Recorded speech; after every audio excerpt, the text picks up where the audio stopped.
Vou chamar agora o professor Raimundo Abenhatar, do Rio de Janeiro, que vai nos falar sobre o valor da empresa e a justiça brasileira, valuation e apuração de haveres.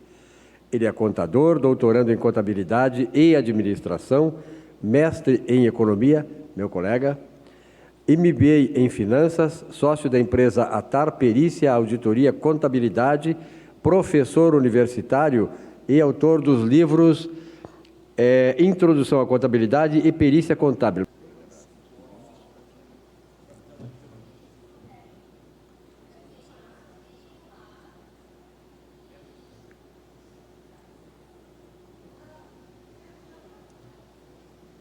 Mestre, parabéns, viu?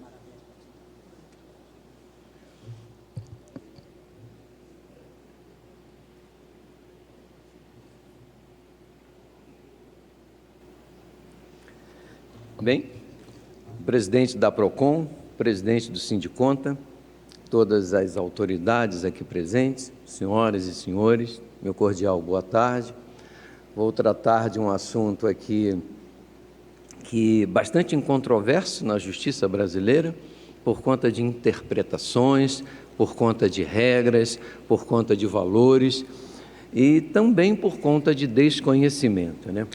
Antes de começar a minha fala a respeito do assunto específico que eu vou tratar, eu queria saudar o contador. A gente fala muito, eu milito na área contábil há muito tempo mesmo, e dou aula desde 85, e indicava os livros do meu colega Ayrton, que prazer enorme encontrá-lo aqui, uma coincidência muito grande, conversava com ele ainda há pouco a respeito dessa coincidência. Mas o contador é uma das profissões que tem uma das maiores empregabilidades. E para o jovem isso é muita coisa. Para o jovem, empregabilidade é tudo. Só nós podemos ser auditores. Só nós podemos ser contadores nas empresas, peritos. E nós podemos ser diretores, gerentes de planejamento. Aliás, não há melhor profissional para ser um controller, um diretor financeiro, um diretor de planejamento, um gerente de controladoria, por exemplo. A gente tem muito emprego. E todas essas questões da inteligência artificial deixará de existir obrigação acessória nas empresas em breve. Não dou 10 anos para isso acontecer. E obrigação acessória nada a ver com contabilidade. O contador é uma pessoa tão importante que nos chamam até para fazer imposto de renda. Basta saber ler para fazer imposto de renda. E, no entanto, acaba que é uma reserva de mercado da nossa profissão. Natural, não foi imposta, não foi exigida. Enfim, realmente a nossa profissão é uma profissão muito e, eu diria, extremamente importante. Vocês vão ver agora detalhes da importância do contador em relação à perícia e apuração de haveres e valuation, né? Então, eu pediria, como é o nome do amigo que vai trocar esses slides? Leon, por favor. Não vou ficar lendo aqui slides. Vou colocar meu e-mail para vocês aqui, vocês vão receber isso, mas o que eu quero dizer é que essa técnica de avaliação, chamada pomposamente de valuation, ela busca o valor justo das empresas. E existem inúmeras técnicas para buscarmos este valor justo, ou esta forma de avaliar. Nem todas vão parar na justiça. Pode trocar, por favor.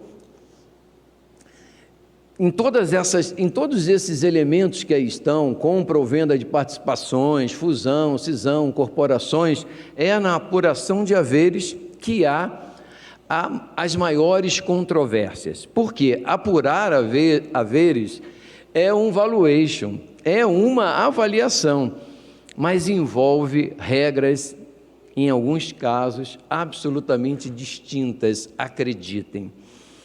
Para quem não é perito e não tem essa experiência, em perícia, tem a figura do perito do juiz e tem a figura dos peritos assistentes, da parte ré, da parte autora. O perito do juiz emite um laudo em que o perito da parte ré e o perito da parte autora pode contestar. O perito do juiz usa um critério, o perito do juiz usa uma forma, o perito assistente da parte ré ou da parte autora pode não concordar com nada disso. Bem, como em qualquer profissão, há jurisprudência. Como em qualquer profissão, há métodos que são aceitos e não são contestados, não é pela dificuldade, não é pelo método em si, é porque não se busca, em grande parte dos peritos brasileiros, conhecimento para contestar. Então, se há uma regra, eu vou seguir e é mais fácil seguir esse caminho. Então, na minha experiência eu fui controller de banco na maior parte do meu tempo de trabalho, 35 anos, e montei um escritório de perícia, porque eu fui diretor de planejamento do Tribunal de Justiça, fui diretor de finanças do Tribunal de Contas do Estado, a contabilidade pública é também E percebi que na perícia teríamos um campo enorme para poder discutir. Todos aqueles métodos que eu via, tinha algo errado ali que a gente podia ajudar no sentido acadêmico e também no sentido profissional, né? Pode alterar, por favor. Então, aí estão as principais técnicas. 3, 4 delas são aquelas que vão parar em tribunais. Apenas 3, 4 delas. 3, 4 delas, elas são as mais básicas, em que a gente fala de valor contábil ajustado, a gente fala de fluxo de caixa, em suas várias formas, né, e que pode ser levado a tribunal. As demais são discutidas em câmaras de arbitragem, em combinação de negócios, na fusão, na cisão, na incorporação, enfim, em grandes negócios onde as partes acordam preços. E perícia não é diferente de uma compra e venda. O comprador, ele sempre quer pagar o menor preço. O vendedor sempre quer receber o maior preço. E aí está o critério, aí está a forma de que você, como qualquer profissional na vida, o teu trabalho é encantar seu cliente. O seu trabalho não é apresentar o mesmo, o seu trabalho é apresentar mais do mesmo, porque todo juiz, todo desembargador, toda Câmara tem um juiz para chamar de seu. E desencantar aquele juiz da Câmara, desencantar aquele profissional da Câmara, do juiz, não é tarefa fácil.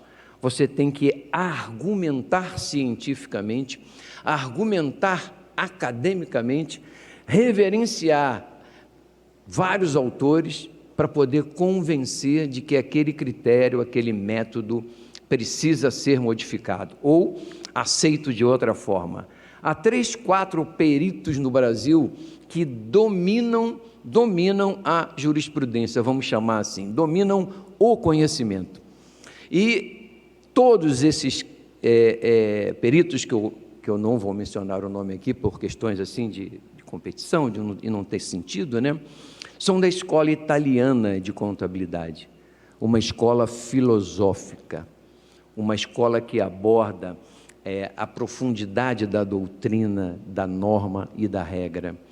E não são da escola italiana, uma escola mais prática, uma escola que verifica o método, o resultado, uma escola que, qual é o número que eu preciso, e não a forma como aquele número foi obtido. Então, todas essas técnicas têm modelos prontos, perfeitos e acabados. É só espetar um pendrive e colocar as variáveis. Você só tem que entender como aquilo, estatística e matematicamente, funciona para poder fazer o que eu falo para os meus alunos em todos os momentos. Você, se não encantar como profissional, você vai ser mais um apenas. Você precisa encantar, você precisa diferenciar para poder ser chamado para você ter empregabilidade sem subverter o teu salário, aceitar um salário que, caramba, aceitar um honorário, então, é muito baixo. Você precisa de reconhecimento, né? Pode trocar, por favor. E aí estão todos os motivos, né, em que a gente vai apurar haveres e fazer a avaliação. Pagar cotas ao sócio excluído, pagar cota aos herdeiros, pagar aos sócios por expropriações por parte do governo federal, do governo estadual, do governo municipal, pagar a quem de direito por empresas que já estão liquidadas, pagar a quem de direito por empresas já extintas. É isso aí que a gente vai trabalhar. É isso aí que é o valuation dessas empresas ou dessas condições que vamos agir. Então, nada de sofisticação em uma daquelas técnicas, por exemplo, de opções reais, em uma daquelas técnicas de modelagem que você vê múltiplos de mercado e tem que encontrar N cálculos, né? E que você usa mais controle estatístico, regressão linear, do que propriamente a argumentação contábil. Pode alterar, por favor? E aí está um grande problema não só para o contador, mas para qualquer advogado e qualquer profissão. No Brasil, a gente tem essa questão da hierarquia das leis, da hierarquia das regras, da hierarquia dos comportamentos. Então, isso provoca antinomia. E toda antinomia, meus caros amigos, tem juízo de ponderação. E o juízo de ponderação de um magistrado é diferente do seu. O juízo de ponderação de um magistrado, quando ele encontra ou detecta uma antinomia, e o que é a antinomia em si? Uma lei ordinária que tem a mesma hierarquia, por exemplo, o Código Civil, por exemplo, a Lei 6.404, são leis ordinárias que têm a mesma hierarquia e, no entanto, todas essas duas leis mencionam normas infralegais que estão lá no último lugar na hierarquia, que todos nós, contadores, temos que respeitar, que são as normas brasileiras de contabilidade. E hoje, essas normas todas, elas são cópias quase que ipsilíteres de acordos internacionais. O Brasil aderiu às normas internacionais, privilegiando, em primeiro lugar, o investidor dentre os seus usuários da contabilidade. Mas a contabilidade não tem só investidores como usuários, ela tem os governos, ela tem os banqueiros, ela tem os fornecedores, ela tem os investidores efetivamente, mas ela tem a sociedade como um todo. Mas essas normas, é o grande questionamento aqui do grande mestre nacional, Lopes Sá, do grande mestre aqui do nosso estado, o mestre Salésio, meu querido amigo. Esse foi o grande questionamento, né? Bom, são regras que privilegiam mais investidores, são normas brasileiras de contabilidade, gente. Quer dizer que a norma brasileira de contabilidade, se alguns de vocês aqui leem sobre contabilidade no Código Civil, vocês vão se estarrecer, porque no Código Civil se trata de uma contabilidade completamente diferente em alguns casos. Antinomia, eu vou passar um slide daqui a pouco sobre isso, né? É completamente diferente em relação ao que está na Lei 6.404. E as variações, todas as acomodações dessa lei 6.404, a 11.638, a 11.941, a 12.9.673, todas elas, né? Elas tratam de questões societárias e invocam normas brasileiras de contabilidade. O Código Civil chama, por exemplo, a DRE, a demonstração do resultado do exercício, de balanço econômico. E para quem é economista sabe que balanço econômico inclui o custo de oportunidade. Este verdadeiro absurdo está lá na lei ordinária que criou o Código Civil. Ora, todos esses questionamentos passam direto. Um dos trabalhos que eu fiz antes de entrar para esse ramo, né, isso tem 12, 14 anos, mais ou menos, verificar todos os processos. E tem processos na justiça que são verdadeiras obras, como que isso passou, como que essa caracterização foi feita e um juiz bateu o martelo e não parou mais em instância nenhuma, aquilo foi verdade. Pode trocar, por favor. Pode trocar, por favor. E aí está o artigo 604, o que eu vou levantar aqui agora para vocês, né, numa forma assim, bem direta, definirá o critério, o juiz determina o critério de apuração de haveres à vista do que está no contrato social. Aí eu falo para os meus alunos de perícia contábil, em algumas universidades lá no Rio, olha a importância de você colocar no contrato social a maneira que você quer, se alguém sair. Mas mesmo assim, pode trocar, por favor, mesmo assim, estando no contrato social, você pode mudar isso, você pode contestar isso, você pode fazer alegações técnicas, evidentemente, se não forem aceitas pelo juiz de primeira instância, um instrumento jurídico qualquer que o advogado da parte réu ou parte autora disponha, levar isso, subir isso de instância e obrigar uma outra instância a aceitar a sua argumentação por ser absolutamente técnica, né? Então, a questão que está no Código Civil, e Código Civil, a gente está tratando aqui, meus colegas, né, senhores e senhoras, né? O Brasil é muito singular. O Brasil é muito singular. É simples, é lucro presumido, o real, até mesmo o arbitrado, é o MEI. O Brasil tem limitada, o Brasil tem sociedade anônima de capital aberto, capital fechado, comandita simples, comandita por ações, tem enfim, o Brasil é um festival. Isso vai parar na justiça quando um sócio morre, quando ele quer ir embora, quando ele é dissidente em relação a um conceito, a uma regra, não quero saber disso aqui não, vou embora, me paga aqui. Então, questões do tipo assim que... a coisa de um tempo atrás, eu comentava com meu amigo Juarez, aqui do Sul, olha, Juarez, eu vi, o cara era do Simples, e à medida que ele se aproximava do limite, hoje 3 milhões e 600, se eu não estou enganado, quando ele se aproximava do limite, ele criava outra empresa. Quando ele se aproximava do limite, ele criava outra empresa. Aí,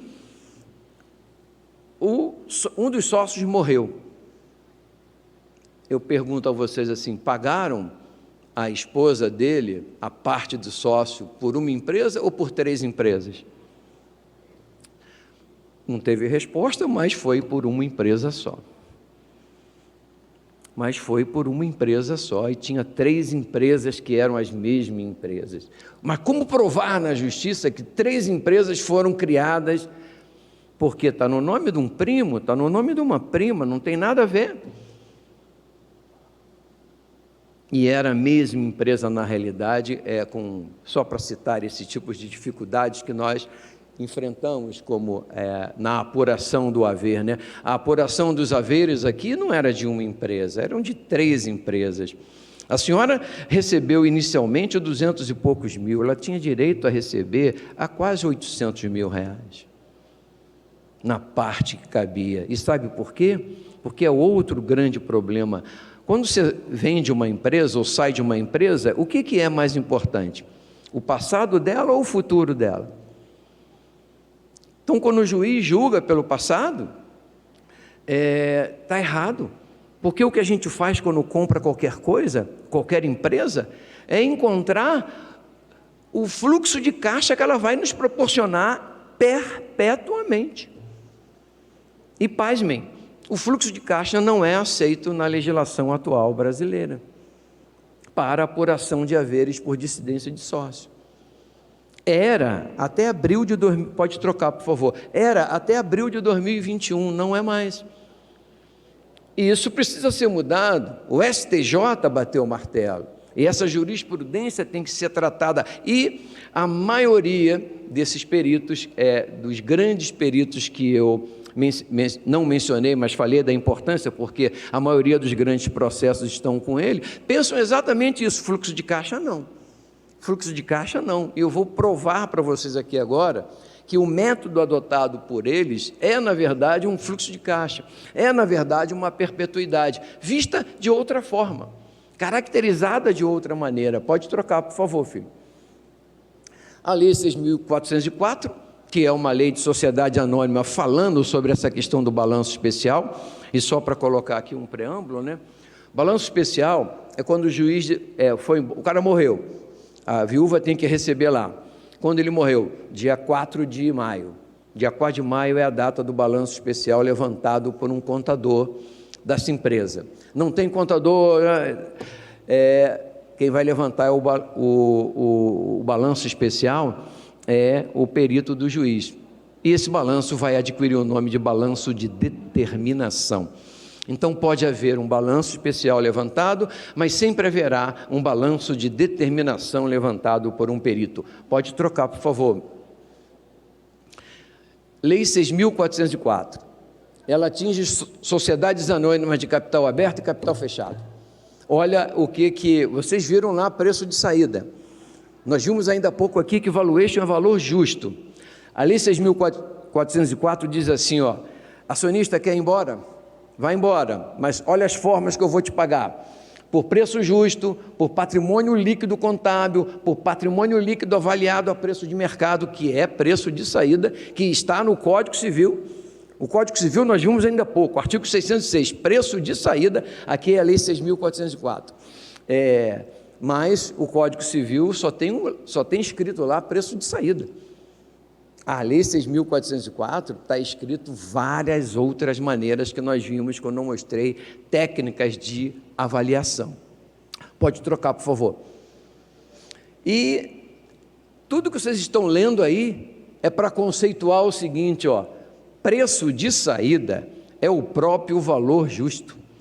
A norma brasileira de contabilidade, a NBC, e um detalhe para quem não sabe, todo pronunciamento contábil se transformou numa norma brasileira de contabilidade. Então, a NBC 46 é o pronunciamento contábil 46, relacionado à mensuração do valor justo.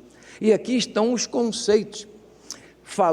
Eu estou aqui invocando uma norma infralegal que repete um conceito de uma lei ordinária, de duas leis ordinárias, a 6.404 e o Código Civil, que também é uma lei ordinária, a respeito do valor justo. E, na verdade, o preço de saída, conceitualmente falando, é o próprio valor justo. Pode trocar, por favor, meu amigo. Aí está, só tem uma contradição que eu coloquei aqui, tem várias, né? Eu coloquei o Código Civil dizendo como avalia e coloquei a Lei 6.404 dizendo como avalia. Reparem o Código Civil, absolutamente retrógrado esse comportamento. Nenhum contador no Brasil avalia, por exemplo, instrumento financeiro dessa forma aí. Nenhum. Isso significa dizer que já estamos diante de uma antinomia, já estamos diante aqui de uma necessidade de juízo de ponderação. E juízo de ponderação quem vai fazer? Um juiz, provavelmente, mas baseado em algum argumento. Se todos os contadores brasileiros seguem a norma brasileira de contabilidade e excelência, por que eu tenho que seguir uma lei ordinária criada em 2002 que não acompanhou esta evolução? Nem vou aqui discutir se a harmonização contábil brasileira é uma evolução.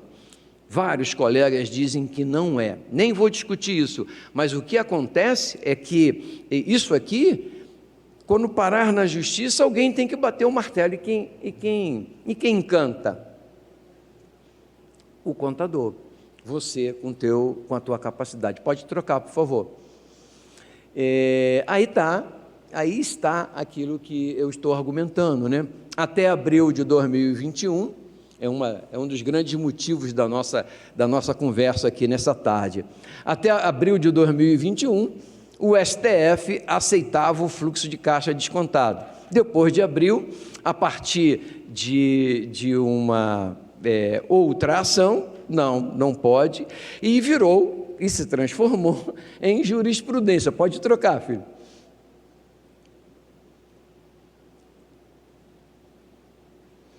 E aí o parecer, né, da Câmara lá do STJ, que decidiu, né, a respeito do fluxo de caixa, e olha, é uma questão simples de todos nós imaginarmos. Olha, quando você está aqui agora numa empresa, é o fluxo de caixa do futuro que mantém você nessa empresa. Há uma doutrina contábil fundamental e que é um dos alicerces da contabilidade, que era chamada no passado de princípio da continuidade, quando você admitia que a sua empresa ela tem vida perene, ela tem marcha, ela é contínua. No momento em que você admitir que a sua empresa vai acabar amanhã, você não registra mais a valores de entrada, você registra a valores de saída. E isso muda completamente o foco e a análise. Registrar a valor de saída significa registrar a valor justo, a preço de mercado, a valor de realização. Olha quantos conceitos eu estou colocando para você encantar alguém. Efetivamente, isso daí criou a seguinte condição. Olha, não adianta você argumentar com apuração de haveres, com fluxo de caixa.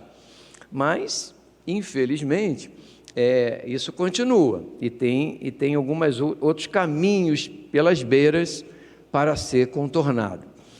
Pode mudar, por favor. Só para ficarmos aqui num processo de você entender, né? Pode trocar, filho. O fluxo de caixa descontado, matematicamente, ele é algo até extremamente simples da gente admitir, sabe? Imagina que você tenha um direito hoje, você tem, um registro a receber hoje, mas que é para daqui a 90 dias. Se você cobrar do seu cliente hoje, o que ele vai pedir? Um desconto. Ele não vai querer pagar aquilo que está lá para 90 dias. A grande questão disso, o que é? Qual é a taxa? Qual é a taxa de desconto? Nosso país é mestre em ter indexadores, né? E o fluxo de caixa descontado usa a figura de inflatores e também de deflatores, principalmente. E a gente está falando IGPDI, IGPDM, IPCA, taxa Selic, taxa CDI. Que contexto? Que forma? De que maneira? Qual é a melhor? Tudo isso deixa a cabeça dos componentes de uma Câmara, como desembargadores e de juízes, né, completamente atordoados. Como é que eu trago um valor lá do futuro para cá? É essa a essência do fluxo de caixa. Pode trocar, por favor, filho. Também pode passar, já falei a respeito disso. Olha aqui uma grande questão que eu quero chamar a atenção para vocês. Imagina que você tenha direito a receber R$300 mil em período 1, período 2, período 3. Você vai receber R$300 mil no período 1, no período 2, no período 3. No entanto, se você trouxer isto a valor presente, à taxa de 5%, o valor que você tem direito é de R$ 272.300. Pode trocar, por favor. Se você usar agora a taxa de 8%, o valor que você tem a receber é de R$ 257 mil. E 14 mil de diferença. Comprador e vendedor, quem está indo embora, quem está ficando, evidentemente, esses 14 mil vão parar na justiça. Eu lembro que todos vocês poderão obter Eu vou passar o meu e-mail aqui, o e-mail do Sindiconta, você vai receber isso aí para poder usar na sua atividade, se for o caso, né? Então, esse é um problema, a taxa, mas não tem só isso, tem um conceito mais complicado ainda para as pessoas entenderem, que é o conceito de perpetuidade. Se você admite que uma empresa nunca vai acabar, você cria uma empresa para ela ser perpétua, que é o princípio da continuidade, você tem que admitir uma taxa de crescimento perpétua. Isto é lógico. E aí, você não limita, eu limitei aqui em 3 períodos. A perpetuidade não tem período de limitação. Ela é perpétua. Eu pego um período para complementar e depois uma taxa para o infinito. Explica isso. Esse é um dos motivos do fluxo de caixa descontado não ser aceito na Justiça a partir de abril. Por quê? Porque a Escola Italiana de Contabilidade venceu, argumentou, e normalmente a Escola Italiana de Contabilidade, fundamental na nossa ciência, né? Ainda que tenha muito mais a preocupação com a filosofia do que propriamente com o número. Pode mudar, por favor. É isso que vai acontecer na perpetuidade. Pode mudar, que eu vou mostrar um exemplo agora. Aplicando uma taxa perpétua de 2 e uma taxa perpétua de 3, com uma taxa de desconto de 12. Olha os valores da empresa, como é que se alteraram. Quando você muda a taxa de perpetuidade, mas não muda a taxa de desconto. E aí já tem 2 conceitos para nós brigarmos, né? O primeiro é a taxa de desconto, o segundo é a taxa de perpetuidade. Que diabo de empresa é essa que crescerá em média a 2%, né? Realmente não é um trabalho fácil, não são questões aqui tão simples quanto nós estamos aqui colocando, né? Pode alterar, por favor, filho. Bem, é um texto que vocês vão ter como base para as pesquisas, né? Pode alterar, por favor. Nós já entendemos aqui o que é necessário. Agora eu vou colocar para vocês as 3 noções principais de valor que vão parar na Justiça. São essas 3 noções principais que são levadas à Justiça e são formas de reconhecimento de valor. O valor contábil, o valor de liquidação e o valor de mercado. E todas elas muito simples de serem aplicadas. Diretas, na maioria dos processos, quando não tem o goodwill, por uma questão ou outra, a maioria tem o goodwill, mas quando não tem o goodwill, é isso aqui que nós vamos ver, e olha como é que é simples. Pode alterar, por favor.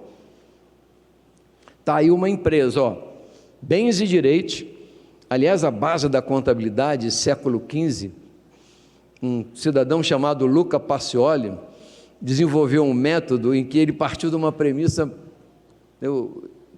é meio presunçoso colocar isso, mas uma premissa idiota, né? Tem um bem, soma um direito, diminuo de uma obrigação, encontra um valor líquido. Tem um carro que vale 50 mil, estou devendo 12, 38 mil é o valor líquido. A base para eu vender na empresa não é diferente, desde que você considere que o registro dos ativos, né, dos bens e direitos, e eu lembro para vocês que hoje estamos muito diferentes nos conceitos de ativo e de passivo. Diferente, que eu quero dizer, na forma da abordagem.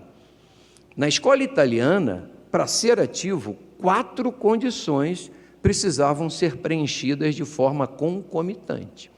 Ser um bem, um direito, poder ser avaliado de forma objetiva, ter capacidade de gerar benefícios no presente ou no futuro e ter a capacidade de você poder registrar objetivamente aquilo. Se uma dessas 4 condições não estivesse preenchida, não era ativo. Então você tinha assim, olha, o leasing, para a maioria das pessoas aqui que tem um pouco mais de 50 anos, eu vou lembrar para vocês os balanços das empresas aéreas brasileiras na década de 90. Varig tinha 2 aviões, VASP tinha lá 4. Outras empresas não tinham aviões, e aviões elas usavam. Elas percorriam o Brasil todos com aviões, e avião não era dela. O que ele fazia? Despesa com aluguel, aluguel a pagar, porque o avião era um leasing, o avião era um aluguel. Evidente, vamos avaliar uma empresa dessa? O risco de cair um avião com leasing, de quem era? Da Varig. Como que esse risco de cair, esse avião não está no seu imobilizado? Como uma das fontes de receita Era isso que acontecia. Isso foi trocado pela harmonização, como, por exemplo, também a regra de um impairment, né? Sobre você olhar o teu ativo e ter que compará-lo com o valor do mercado. Pode trocar, por favor. Bom, então o valor contábil é o patrimônio líquido. É simples, bem mais direito, menos obrigação, valor contábil, patrimônio líquido, mas pode trocar. Olha o que eu vou pedir a vocês para pensarem comigo agora, ó. E se você soubesse que há 100 milhões no ativo, os quais deverão ser recebidos somente daqui a 90 dias, e que nesse período a inflação foi de 10%, e 70 milhões no passivo, os quais somente serão pagos também em 90 dias com os mesmos 10% de inflação. O valor contábil dessa empresa já não é mais o mesmo. Pode trocar, por favor. É esse de baixinho aí, ó. Acreditem em mim, feito os cálculos, não são mais 105 milhões. Dado que você, contador, você, perito, verificou aquilo, trazendo aqueles valores a valor presente, eu não tenho mais 105, eu tenho 102,4 milhões, valor de liquidação. Evidente, colocado aqui de uma forma absolutamente simples, né? Pode trocar.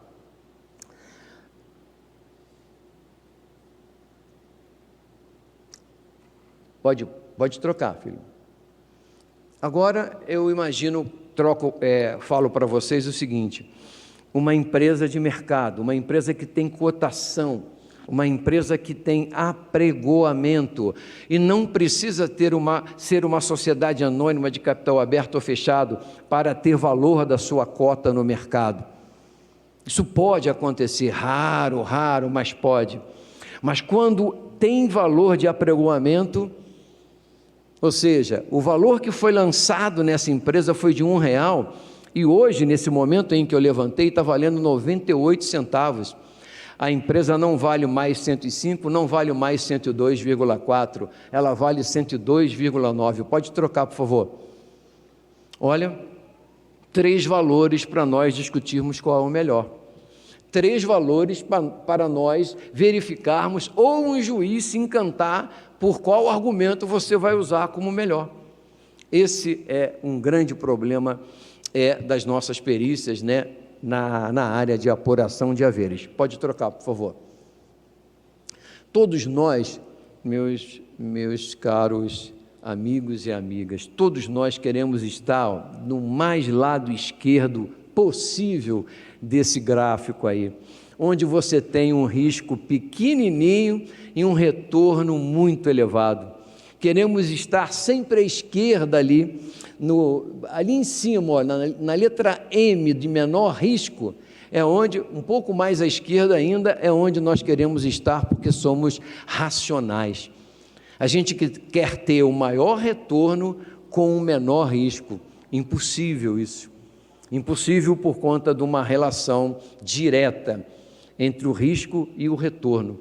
Toda vez que você quer mais retorno, se prepare para correr mais risco. E isso influencia no valor das empresas. Empresas mais arriscadas têm formas de mensuração completamente diferentes de empresas mais conservadoras que privilegiam a liquidez ao invés da rentabilidade. Pode trocar, por favor. Quando a gente avalia uma empresa, a gente pergunta assim, quando que o dinheiro volta? A que taxa ele volta? A que risco ele está exposto? E para cada um desses componentes aqui, quando volta, a que taxa volta e a que risco está exposto, tem formas de mensurar, algumas dessas formas extremamente complexas, para se tomar a decisão em relação a preço, a valor da empresa. Pode trocar. Aí está o que a gente busca, né? No sentido geral, como contadores, o que a gente tem? Ativo igual passivo exigível mais patrimônio líquido. Na verdade, o que é isso? Capital de giro mais capital fixo igual capital de terceiros mais capital próprio. Os donos, quem emprestou e a empresa. Os donos, quem emprestou e a empresa. E a empresa o que é? Capital fixo, capital de giro. Toda empresa é isso, capital. E o que é o fluxo de caixa? O fluxo de caixa desses ativos para pagar o fluxo de caixa dos credores, para pagar o fluxo de caixa dos proprietários. Esta matemática que parece, ela é extremamente simples colocada desta forma, mas na hora, pode mudar, por favor. Aí, evidentemente, eu trouxe empresas muito grandes, né, porque foi fácil obter os dados. Mas o que você observa na loja Renner? Nós estamos falando de um ativo de 21 bilhões, no Magazine Luiza um ativo de 37 milhões, na Petrobras um ativo de 976,7 bilhões e na Vale 453 bilhões. Olha, o capital de giro da loja Renner e do Magazine Luiza são quase que idênticos. O capital fixo quase que idênticos. Olha o capital de giro das empresas grandes. O que eu estou dizendo aqui, para isso não ser uma aula? A indústria metalúrgica da cidade de Pelotas é diferente, tem características diferentes da mercearia da cidade de Porto Alegre. Mas comércio e indústria precisam ser medidos de forma diferente, porque geram fluxos de caixa diferentes a partir do seu giro, a partir do que é sustentado. E isso faz toda a diferença para o contador perito na argumentação. Evidente que aqui é uma grandeza só, né? Aqui foi porque eu estou mostrando, na verdade aqui eu estou levando você a pensar, é muito importante mesmo. O comércio e a indústria, elas se diferenciam no capital de giro e no capital fixo para quê? Para pagar os seus acionistas e os seus fornecedores. Pode trocar, por favor. Está terminando já, viu, gente? Pode trocar, por favor. Bem, essas são as teorias do Goodwill. Eu agora vou tratar de uma coisa chamada Goodwill. Numa tradução bem idiota, é o bom futuro.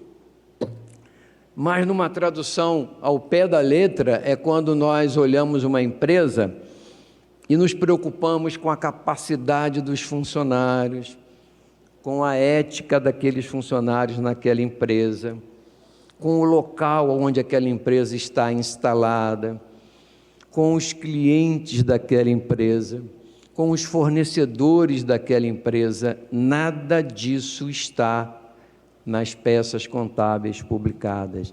E isso tem valor. E isso tem valor. E isso precisa ser medido. E tem várias formas de se medir isso daí, várias formas de se medir. Algumas até assim, sem nenhum conceito acadêmico, científico embasado, sabe? São quase que diretas, é como se fosse uma escolha, como se fosse... Outras não, tem critério e tem embasamento. Pode trocar, por favor. Pode trocar, porque isso daí são conceitos. Aí está o que a Lei 6.404, na NBC 15, determina. Repara, você quer vender uma empresa, o valor justo do ativo é calculado, o valor justo do passivo é calculado, encontrou a diferença, coisa que fizemos aqui ainda há pouco, só que com outro nome. O valor contábil é calculado, o valor contábil dos passivos deu uma diferença entre o valor justo e o valor contábil. O nome técnico disso a ser reconhecido quando essa empresa for vendida chama-se mais-valia. E esta mais-valia, essa condição que você tem, se você pagar exatamente ela, não tem goodwill. Mas se você pagar acima dessa mais-valia, é o goodwill. É a rentabilidade por expectativa, é você pagar por expectativa de rentabilidade no futuro. E alguém que paga 1.200.000 por uma empresa que vale 800 mil, é porque tem expectativa de rentabilidade no futuro, porque ninguém é maluco. Isso aqui não para na justiça desta forma, isso para de outra maneira, fusão, aquisição, venda, prática total, né? Pode trocar, por favor. Bom, aí foi estou aqui colocando uma vaidade minha, e essa ação eu ganhei, porque foi alegado que o goodwill não era, a rentabilidade, a expectativa de rentabilidade do futuro não era goodwill, e aí um dos 30 parágrafos que eu usei no meu argumento para caracterizar que era, e ganhamos a causa, né? Mas já se perdeu muitas outras em relação a depender da instância, a depender do Estado, a depender das formas como você argumenta isso, né? Pode trocar, por favor. Está acabando já, gente. E aí é para colocar para vocês a regra infralegal, né? Que admite isso, norma brasileira de contabilidade, que precisa ser aplicada em qualquer empresa. Pode trocar, por favor.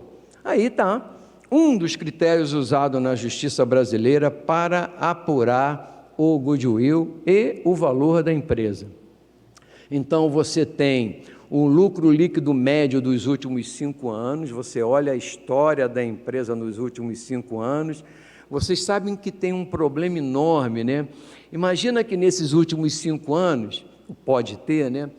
2 anos foram de recessão absurda, os outros foram anos médios. Claro que essa média está comprometida, claro que você tem que, como contador, perito, tem que questionar isso e tem que desacionalizar isso daí, você tem que transformar isso num outro número. O desvio em relação à média é muito grande. Faça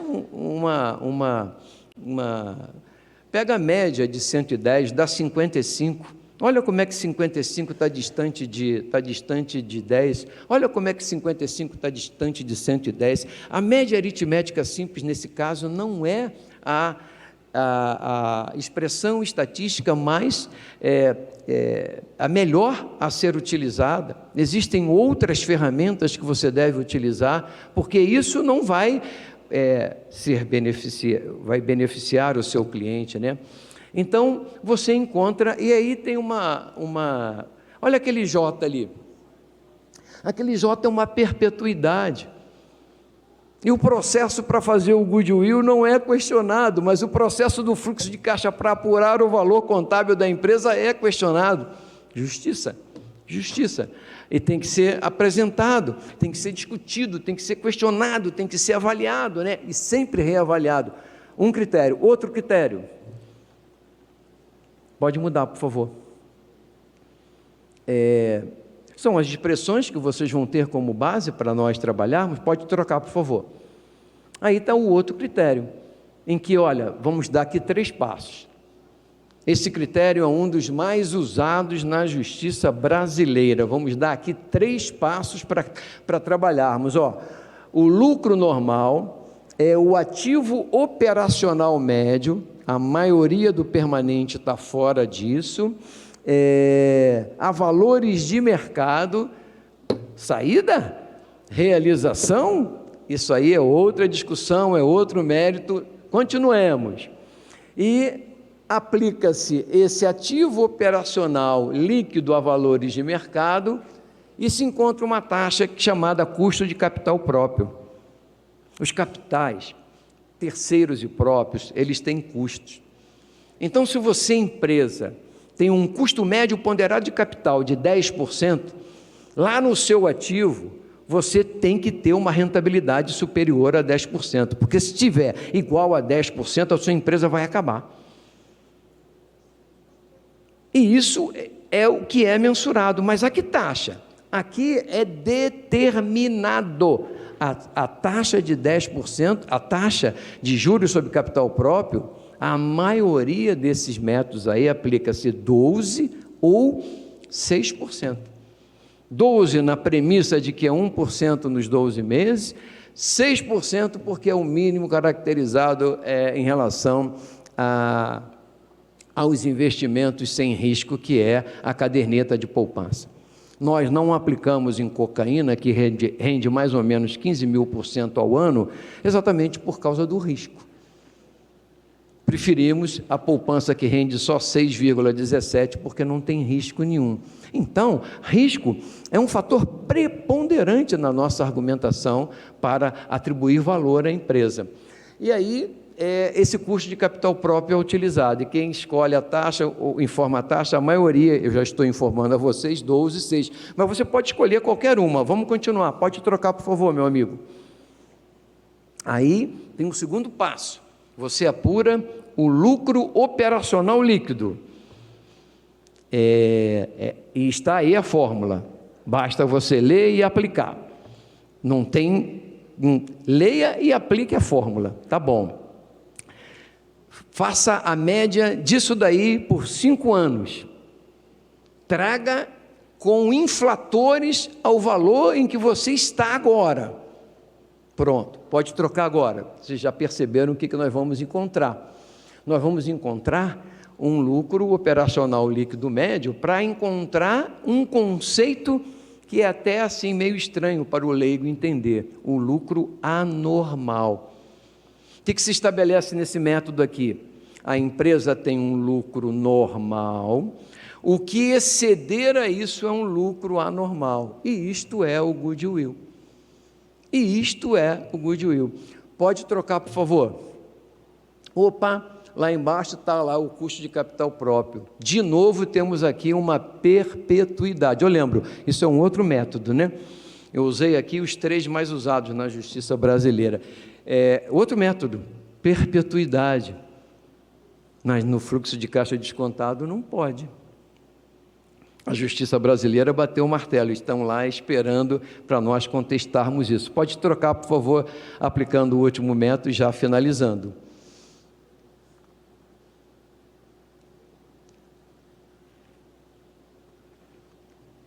O último método travou?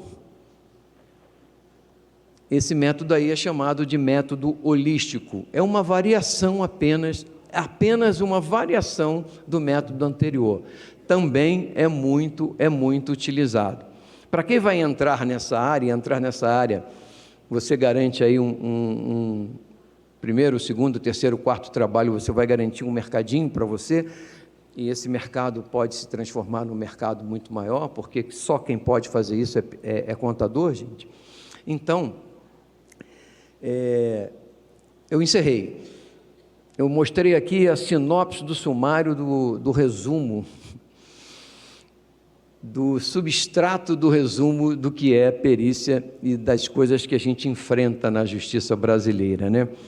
Numa linguagem mais simples, eu já estou botando o meu burro na sombra, mas ensinando outras cabeças, jovens, que a contabilidade é fundamental, de que o teu trabalho é encantar, de que a necessidade de encantar é perene, é constante. Se você fizer sempre o mesmo, vão te pagar sempre o mesmo.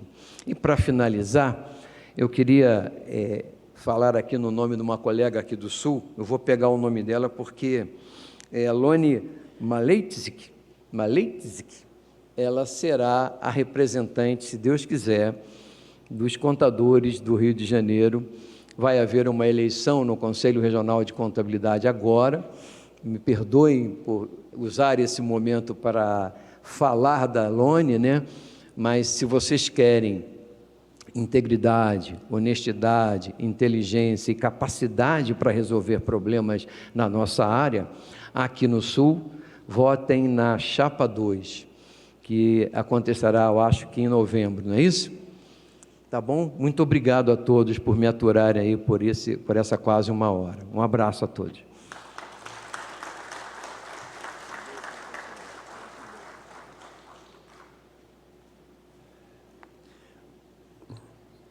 Na sequência, o professor Raimundo vai receber, né, o certificado de participação nesse 11º Simpósio APROCON Brasil Sindiconta RS.